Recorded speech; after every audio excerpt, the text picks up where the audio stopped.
कि माता, पिता और देव अधिदेव महादेव ये वृक्ष की जड़ की तरह है। जड़ का काम मालूम है ना आपको?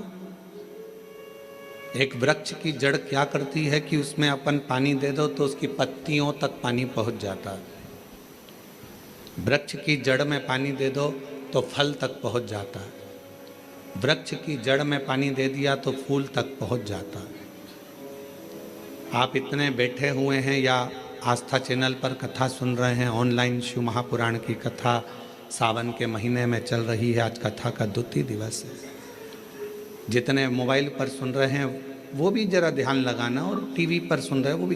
क्या आप अपने घर के पौधे को, गमले को एक एक पत्ती में पानी अलग से देते हो क्या? जम के बोलो, नहीं। फूल में पानी अलग से देते हो? नहीं। फल में पानी अलग से देते हो? टहनी में पानी अलग से देते हो? नहीं देते। अगर फूल तक पानी को पहुंचाना है, टहनी तक पानी को पहुंचाना है, फल तक पानी को पहुंचाना है तो जड़ में डाल दिया जाता है। जड़ से पानी पूरे पौधे में, पूरे वृक्ष में पहुंच जाता है।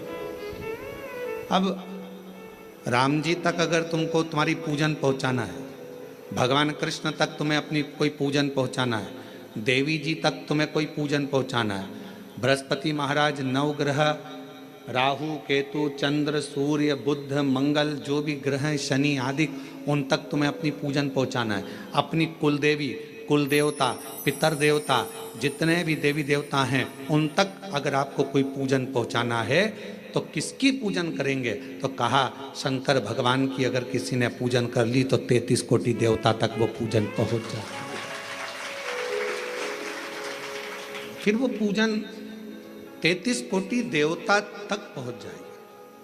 ये जितने भी देव हैं, जितने भी देवता हैं, जितनी भी देवियां हैं, जितने भी देव आदि हैं, चाहे वो पितर देव हों, चाहे कुल देव हों, चाहे वो कुल देवी हो, और जितने भी देवी देवता हैं, ये वृक्ष की पत्तियां, फूल और फल हैं। और मेरा देव अधिदेव महादेव इस वृक्ष की जड़ है। जड़ को पूज लोगे तो सारे वृक्ष के अपने आप पूरी पत्तियों को, पूरे फल को, पूरी पुष्प को पूज दिया जाए।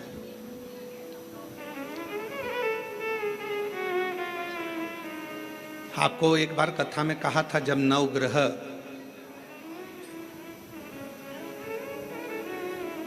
शिव महापुराण की कथा का वाचन किया था तो उसमें वर्णन किया था। ब्राह्मण देवता ने पत्रिका देखकर ज्योतिषाचार्य जी ने अपनी पत्रिका के अनुसार, आपकी राशि के अनुसार आपको बताया कि आपको राहु लग गया। किसी ने कहा आपको केतु लग गया, किसी ने कहा आपको मंगल लग गया, किसी ने कहा आपको बुध लग गया, किसी ने कहा आपको शुक्र लग गया, शनि लग गया। और शिव महापुराण की कथा में रुद्रखंड कह रहा है, ऐसा कोई ग्रह नहीं है जो शंकर भगवान के पास आकर अपना विनय नहीं करा।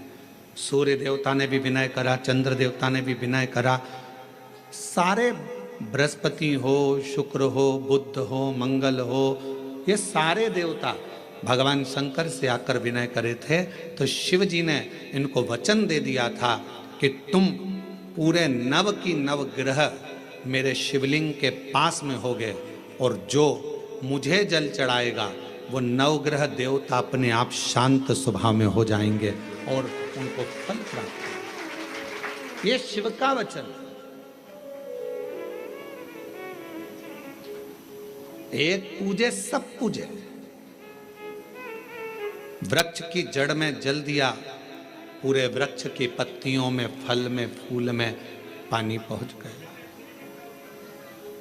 उसी तरह शंकर भगवान का यदि भजन करा है, शिव जी का यदि स्मरण करा है, शिव नाम का यदि जाप करा है, शिव नाम में अगर हम आप डूबे हुए हैं तो ये मत सोचना कि हम राम जी को छोड़ दिए या हम कृष्ण जी को छोड़ दिए या हम देवी जी को छोड़ दिए, हमने पार्वती जी को जल नहीं चढ़ाया, हमने गणेश जी को जल नहीं चढ़ाया, हमने कार्तिकेय को जल नहीं चढ़ाया, हमने नंदी को जल नहीं चढ़ाया, हमने सूर्य नारायण भगवान को जल नहीं चढ़ाया, हमने चंद्रदेव की पूजन नहीं करी, तो हमको दोष लगेगा। ना ना ना, शिव महापुराण की कथा कहती है यदि आप अपने घर से एक लोटा जल भरकर शंकर जी को समर्पित करते हो तो सारे देवताओं की आराधना पूजन अपने आप होती चली जाती है, अपने आप। 5 स्थान है जहां पर भगवान शंकर को चढ़ा हुआ जल यदि हम लगाते हैं तो हमारे 9 ग्रह, चाहे शनि हो, चाहे राहु हो, चाहे केतु हो, चाहे बृहस्पति हो, सारे ग्रह हमारे अनुकूल हो जाते हैं। 5 स्थान बताए और बड़े सावधानी से स्मरण करिएगा उन 5 स्थानों का। शिवजी पे चढ़े हुए जल को यदि हम झेल कर अपनी नेत्रों पर लगाते हैं, मस्तिष्क पर लगाते हैं, कर्णों पर लगाते हैं, कंठ पर लगाते हैं और अपने हृदय पर लगाते हैं तो व्यक्ति की जिंदगी में कैसा भी ग्रह का दोष हो वो धीरे धीरे समाप्त होते चले जाता है। नेत्र, कर्ण, मस्तिष्क, कंठ और हृदय,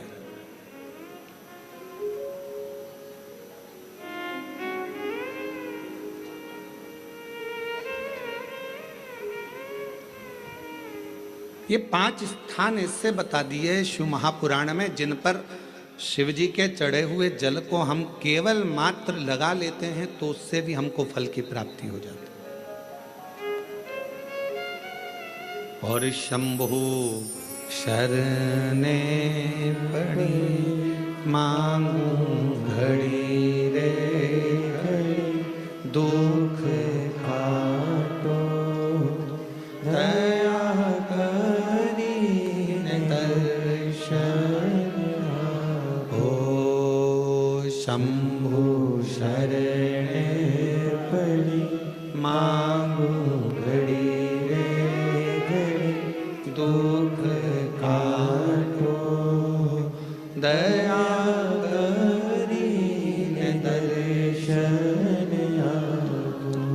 शिव जी को चढ़े हुए जल को लगाने का पहला स्थान बोलिए, जम के बोलो जरा, नेत्र। दूसरा स्थान कर्ण, तीसरा स्थान मस्तिष्क, चौथा स्थान कंठ और 5वां स्थान अपना हृदय। मात्र ये 5 स्थान शिव जी के चढ़े हुए जल को आप अगर लगा लेते हो तो तुम्हारे ऊपर किसी ग्रह, चाहे शनि हो, चाहे राहु हो, चाहे केतु हो, चाहे मंगल हो, कोई ग्रह आप पर भारी नहीं रह सकता। और एक प्रैक्टिकल कर कर देखना, शिव महापुराण सुना करो तो प्रैक्टिकल जरूर करा करो, क्योंकि आपको मालूम पड़ना चाहिए कहीं सियोर वाला महाराज झूठ तो नहीं बोल गया। प्रैक्टिकल जरूर करो और प्रैक्टिकल का फल मिले तो पत्र में जरूर लिखकर भेजो कि हाँ हमने कथा सुनी थी कोरबा की और कथा सुनने के बाद मुझे 3 महीने में जो प्रैक्टिकल करा मैंने तो उसका फल मिला मुझे। प्रैक्टिकल करो।